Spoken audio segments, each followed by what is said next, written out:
Hey guys, Down Phoenix here, and I'm got a hard video to make. In case you can't tell, there's a list of my Steam games right there in the background, and holy crap! It's kind of like one of those things, with recent getting into the computer gaming, which I started doing that back in, I think, early August, late July, something like that. Pretty much switching from console to PC for the most part. Some occasional PS3 games, but for the most part it's been PC. And, me and my wife went over some figures as far as our spending and everything like that, and one of the things that came up a lot was PayPal. In case you don't know, I usually use PayPal to pay for my purchases on Steam and every other gaming site that I purchase from besides Amazon. Amazon, I use my Amazon credit card from. So that's not even figured into these stats. But, most of it is Steam. I'd say about 85% or so is Steam altogether. A little bit from Green Man Gaming, Gamersgate, Origin. But for the most part, Steam, and Amazon's probably number 2 on that list. I have like 311 games on Steam right now. That doesn't count any DLC, that's just games.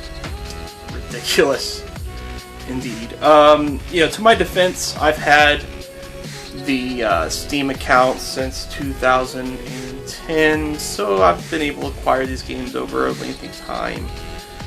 Some of the games listed are not games that cost anything. Some of these are free to plays that I've downloaded, and those are automatically added to your library. And that's really all I got to my defense. That's a shitload of games for such a short amount of time. There is one more thing I guess to my defense. Humble bundles, I regularly participate in those, and those weren't very expensive. I usually spent maybe 10 to 15 bucks average on a bundle. I didn't do like the lowest I could just to get the average, get the maximum number of games. So there's a fair share of games that are from Humble Bundle, probably about 35 or 40, something like that.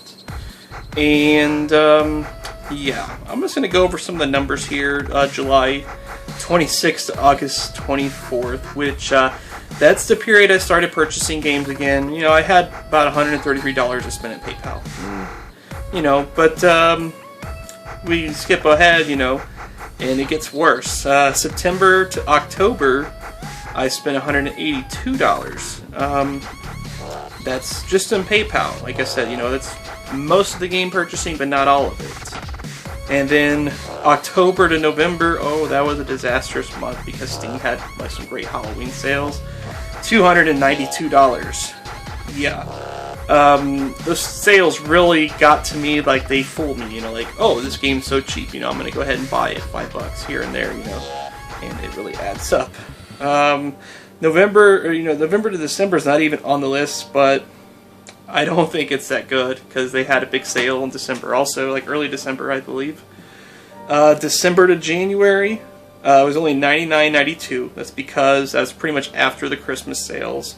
I've already bought a lot of stuff, but yeah, still pretty high even then with all the other stuff that's going on. So, pretty much the fact of the matter is I spend too much on my Steam gaming, and, in that time period I bought like one retail game on the PS3, which was $60, or Resident Evil 6.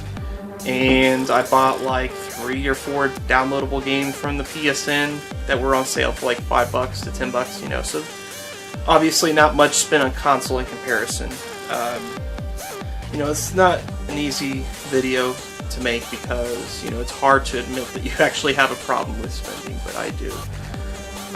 Maybe if I had more income, it'd be a different story, but it's really not, I'm not exactly a rich guy, like, for example, the month of October to November, like I said, $292.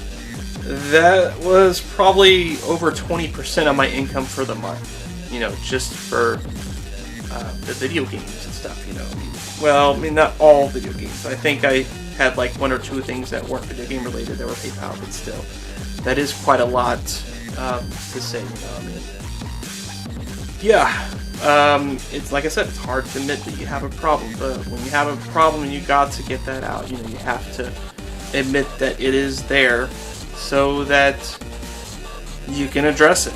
You know, so one of the things I started doing now is I'm not going to use my PayPal account for Steam anymore. I'm going to start doing the Steam Wallet purchases. You know, so like the initial plan is, you know, every payday I'll go over to GameStop. I'm going to purchase $20 in Steam Wallet. Let that accumulate. You know, I've done that one time so far. And I bought one game so far. I still got about $16 in the Steam Wallet. You know, basically the whole goal is to just cut down on the spending, let myself keep up with the back catalog of games that I've got. You know, basically just be more economical with the spending. You know, I'll still have the opportunity to play some of the newer games, of course. You know, like I'm gonna get Tomb Raider most likely with the Steam credit as it builds up. Shortly, you know, I'm gonna pre-order that shortly before it comes out on March 5th. And SimCity, I'll probably get that for my birthday or something like that, you know. I'll probably talk my wife into getting that one for me. And if not, then I might skip the Steam Wallet for about, you know, a couple of paychecks to, you know, end up buying that. Yeah, that's a lot to talk about, I guess, you know. So, you know, maybe you guys can tell me what you think about your game spending, if you've really even thought about it, if you factored in how much it is in your income. You know, I mean, I know some people that watch my channel probably most of their income is disposable. Maybe they, you know, have a roommate or they live with their parents or, you know, some kind of situation like that where it helps them to, I guess, you know, be able to spend more of their income as disposable income. You know, maybe you can tell me what you guys think about it, you know. I mean, like I said, this just counts the PayPal stuff. Yeah, it's quite a lot, you know, crunching those numbers out. You know, it's shocking, you know, when you do these things, you know, you don't really think of how much you're spending because it's, like I said, it's usually like $5 or $10 here or there, you know, it's, but it really adds up, you know. I mean, not all of them's were, you know, of course. I mean, I bought a couple of full price games, or at least, you know, close to full price. I bought like, you know, Hitman Absolution, XCOM, you know, a few others, Dishonored, Borderlands 2. But, you know, like most of these purchases are usually games that are on sale, like crazy sales, you know, that are cheap. You know, and all those games I mentioned, I didn't pay full price for them. You know, I paid maybe about 70 to 50% of the price. So yeah, it really can add up quickly. So, you know, just want to put out a little bit of awareness video. You know, let me know what you guys think. You know, I'm going to try to stay on track for this stuff, you know, try to keep my spending under control. Hopefully everything will work out great, you know, that's a plan, you know. I'm going to try to stick to this whole Steam Wallet thing since I'm primarily sticking to PC gaming. If for some reason I decide to switch back to console, whether due to circumstance like my computer gets fried or, you know, something of that nature, then I'll switch the Steam Wallet to like GameStop credit or something like that instead. Just buy GameStop gift cards. You know, something that I can easily control and track, and, you know, get like a mental figure in my head, you know, like of exactly how much I'm spending on video games, and being able to control the amount that I do.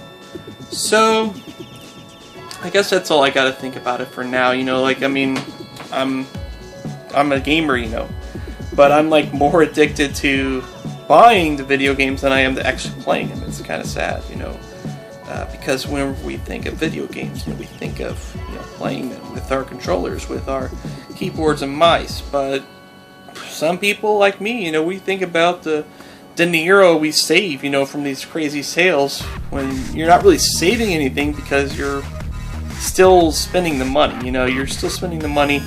I mean, yeah, if you're gonna buy the game anyways and you can't be swayed otherwise, then yeah, I mean, you are saving, I guess. But, you know, it's definitely something I can control, and you know, hope that you guys can also bring to light any issues that you might have with the spending. You know, you can kind of like maybe just go over your bank statements for the last couple of months and see where you're actually spending, you know, how much you're spending, what you're spending it on. You know, you keep track of your purchases. You know, Steam's got a thing where you keep track of your transactions. So that's all I got to say for now for that, guys. Down Phoenix out.